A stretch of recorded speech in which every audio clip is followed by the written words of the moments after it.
There's a lot of hard work that goes into building a car wash, even before you break ground. Going through the zoning and permits process is tough, and it pays to have an expert on your side. That's why we're here to help. Now from the Sonny Studios, here's Anthony Analetto.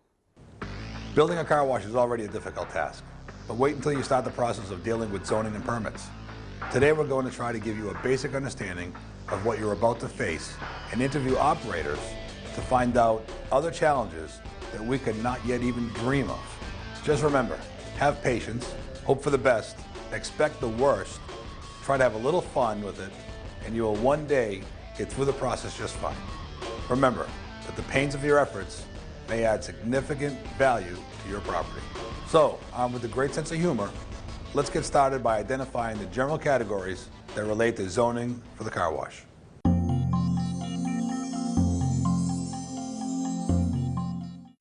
The first question to ask is this site really that good? Are you sure? If the answer is yes, then you should know that in this day and age, it is extremely difficult to change zoning for any reason, and especially to change the zoning to allow a car wash to be built. If you do attempt to rezone, it will be a long and expensive process with no certain outcomes. What I would do is do some homework, go down to City Hall on your own. You could find out what each piece of property is zoned for, and then they have a list of, this was what they call general commercial, and then they have a list of what is allowed under general commercial. And if car washing is allowed, it's a lot easier to go through the process.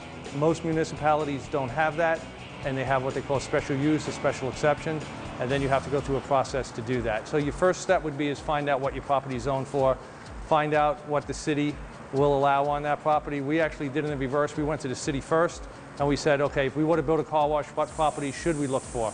And then we went to a local real estate agent and says, bring up all the general commercial properties. So we went to the city first and asked them, what does a property have to be zoned?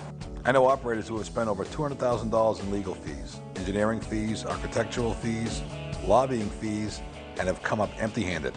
The next level down from rezoning, in terms of difficulty of being able to build a car wash, is to seek a variance within an existing zoning.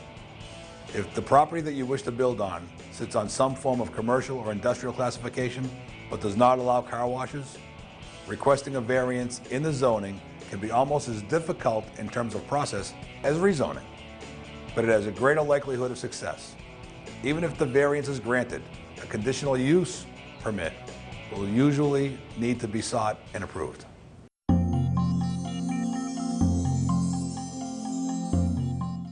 Conditional use is a situation where zoning does not prohibit the car wash, but permission to build one must be obtained.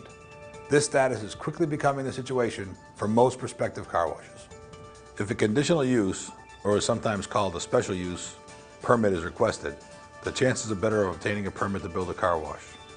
However, in the due diligence period, before closing on the land, it is highly recommended that you consult with the local officials of the municipality in which you are building, as well as the neighbors of the property, to determine how difficult the process is going to be.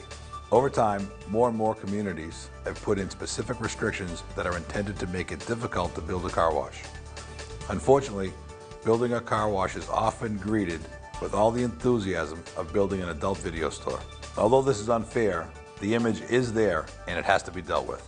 That's why having an attractive artist rendering and good plans are a minimum requirement if you're going forward to ask for a conditional use permit.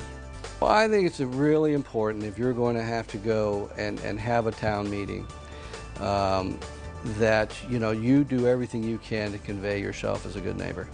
And getting out and giving an invitation to the community to come and talk to you about it and see the thing is extremely important. If you do have to go before a town council, it's important to go in there well prepared, go in there with the professionals. Do the presentation if you can yourself, be neighborly, be approachable, but with matters of legality and engineering and design, have your guys there, spend the money and get it done right the first time.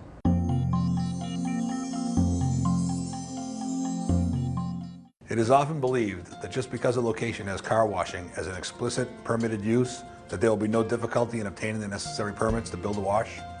Again, if you understand that car washes are not enthusiastically received in most communities, you will understand how municipal officials can make even a simple permitting process extremely difficult. In all these cases, the municipal officials generally are more concerned about doing what their bosses want them to do. A great example of this is sign codes. I have seen situations where a car wash is a permitted use, but the sign codes are so restrictive that without an exception being made, it does not make sense to even build a car wash at that site. Even when a car wash is a permitted use, there is a minefield regarding all the various potential classifications of zoning that needs to be negotiated.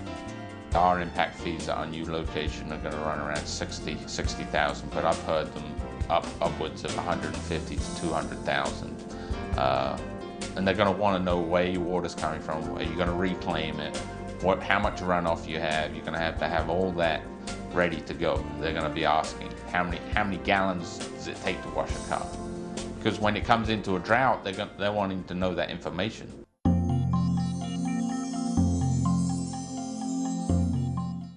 Now that you have identified what your level of challenge will be, now it's time to meet the cast of characters that you'll be spending the next year of your life with. The number of different professionals that you will need to work with to be successful will depend on whether your site is a permitted use or is it at the other end of the spectrum.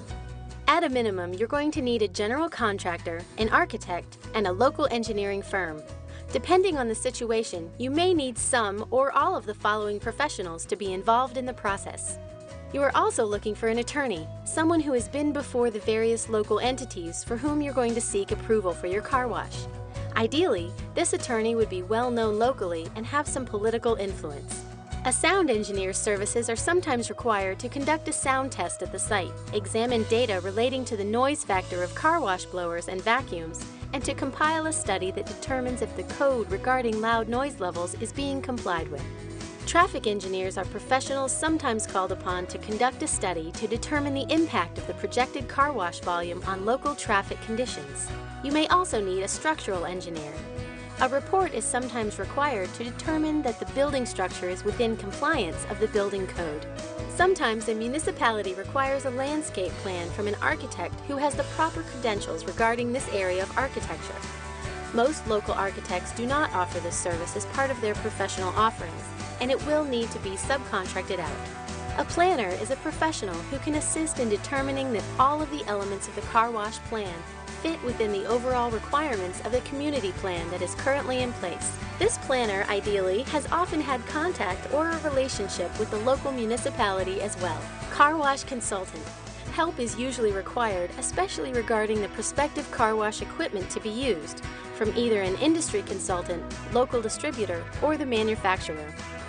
Information regarding noise levels, capacity for reclaim, overall water treatment, and water usage, traffic flow, site design, water calculations, building size and design, organization and development of presentations, and equipment selection are the areas of expertise most often needed. There are also development professionals, individuals and firms that oversee all of the professionals listed above, as well as manage the construction process. If a person or firm is good, they will usually pay for themselves in terms of reduced construction costs and control of the professional's billable hours. Although a general contractor will offer to do this, rarely are they set up to manage all of the above professionals for the duration of the project. And of course, it would be unrealistic to expect them to manage your bid process.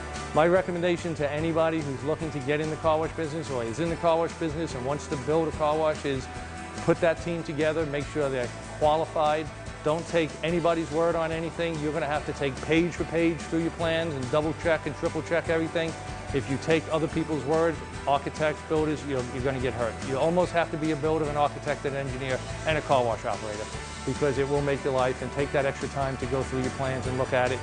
And you know, whatever they say it's going to build, you know, the rule of thumb used to be 10%, I would put 20% aside. I think you're better off using a local engineering company, is because you know what? They know everyone down at the city. You pick a guy out of another city to come do it, they don't know who he is. They haven't seen him before, and they're going to give him the runaround. You're better off finding a local company what has dealt with the city before. That way they